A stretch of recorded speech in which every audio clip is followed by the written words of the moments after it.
To be a better father, to be a productive member of society, to spread the word of salvation.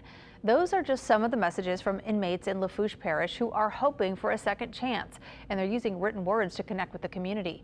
As Mike McDaniel shows us, a simple sentence can go a long way.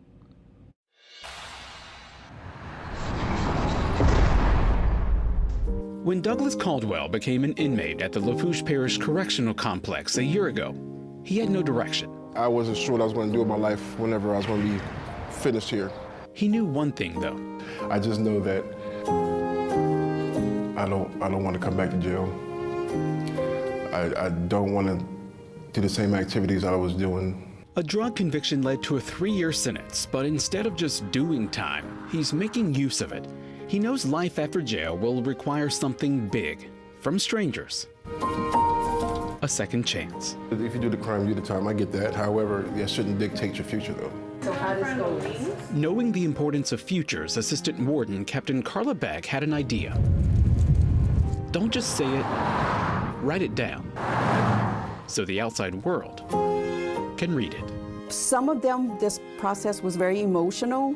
They have so many things that they're working towards, like becoming a better father, you know, being there for their families, making amends to society. Written messages from inmates on yellow signs are now outside the jail for anyone to read. If you take a walk and look at some of the signs, you'll see the messages are all about hope and hoping that they will be accepted back into the community. It's the jail's way to recognize Second Chance Month, a nationwide initiative every April dedicated to helping inmates find footing back in society. I'm working hard to become a different person because I don't want to be the same person that I was when I came in. For me, it's like it's asking society for a second chance again. A second chance, Very good. Beck says, is so important. It's very difficult for people leaving incarceration.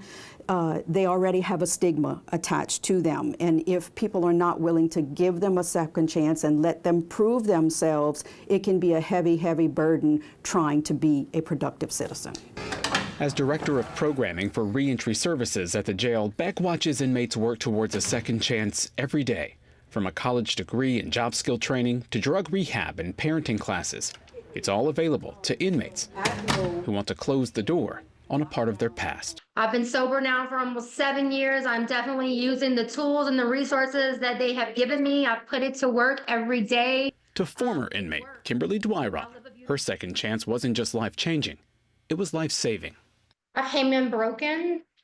I have been using drugs for like 15 years.